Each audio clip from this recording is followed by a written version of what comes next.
Hey guys, G54023. I've got a pretty fun little gun to show you today. It's the ISSC M22 22 long rifle tactical pistol.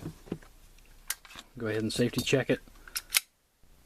Nothing in the chamber, nothing in the magazine, we're good to go.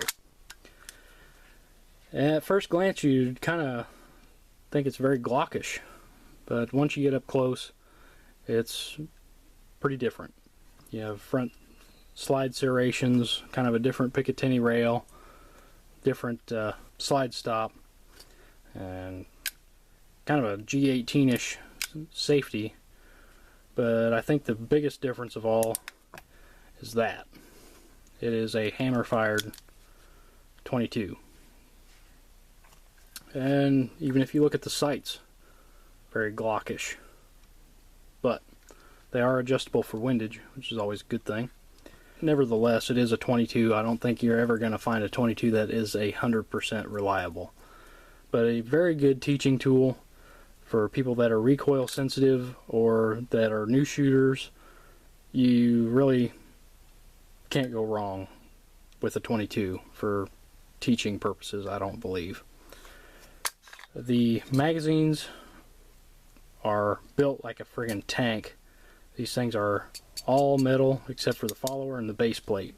These things are very robustly made, and I don't think you'll have any problems with them. I haven't. They have the thumb assist if you want to thumb rounds in there. You only get one with the gun, which kind of sucks because magazines for this thing are kind of hard to find, but when you do, they're kind of expensive too. They're about 30 to 35 bucks, maybe even 40. Depending on where you look. They're about the same as a Walther P22 mag. So if you're wanting extra magazines, you're going to have to pay for them. That's what kind of sucks about it. Overall, a very nice training pistol, or just a fun little plinker if you don't want to go blow through your 9mm or 40 or 45 ammo. Grab a box of 500 22s and you can shoot all day. The barrel acts as the guide rod for this gun, which you can see it's a pretty thick kind of bull barrel. The hammer drops when you flip the safety on, so you have a decocker. It does have a firing pin block, as you can see, that rotates up and blocks the firing pin, so that's nice. Speaking of safeties, this gun has 5 safeties. 5. Okay, you have the thumb safe, the decocker. You have a trigger lock right here, which you use a key provided. You have a magazine disconnect, which I hate magazine disconnects, but I guess you gotta live with it. And the actual safe action style trigger. That's 5 safeties. A little overdone, but probably due to importation issues. I imagine that's why they have all that on there. Field strip is a breeze, just like a Walther P22, I believe. Take the mag out.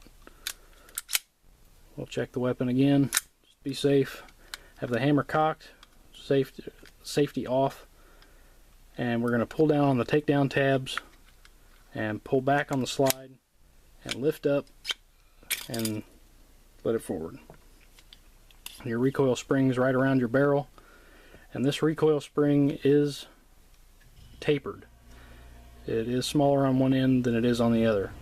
I had to find that out the hard way with those nice big long scratches down my barrel. As you can see, I don't know if you can hear this or see it, but it does kind of click onto the base of the barrel right there, like that. And the other end, it'll just kind of sit over top of it. So put the big end towards the muzzle, just to forewarn you, so you don't do the same thing I did. Pay attention to which way that goes, and you'll see all your fire control mechanism in there and everything.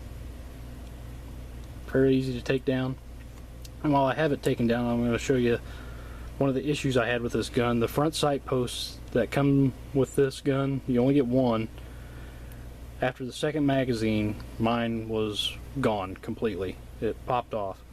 I contacted ISSC and they sent me 3 new ones in the mail within about 3 or 4 days, and I went through every single one of those too. They kept breaking off, and I read on a forum on the internet that a push-in Glock sight will work.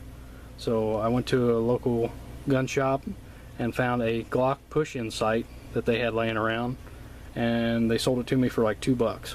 I got pretty lucky on that deal. But if you can see that, the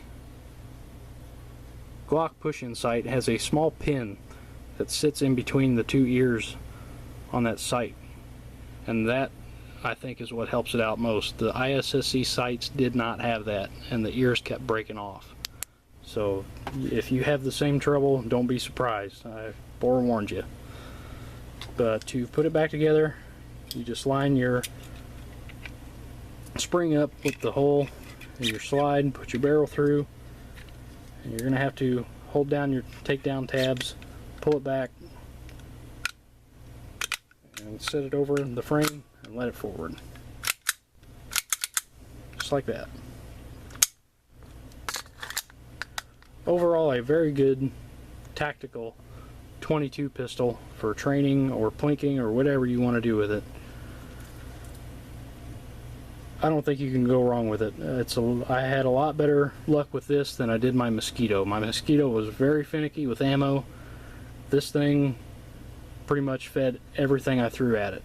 After you get a couple hundred rounds of that dirty 22 ammo through it though, it does tend to gum up, and you do get some that stick in the chamber. Just run a cleaning brush through it and you could go another couple hundred rounds.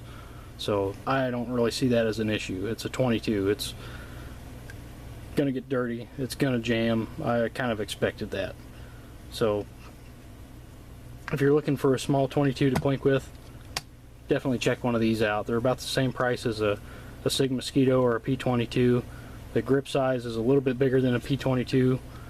It fits my hand better, so if you have medium to large size hands, definitely take a look at this. That's my review of the ISSC M22. I hope you have fun, guys. Be safe, and we'll see you later. Thanks.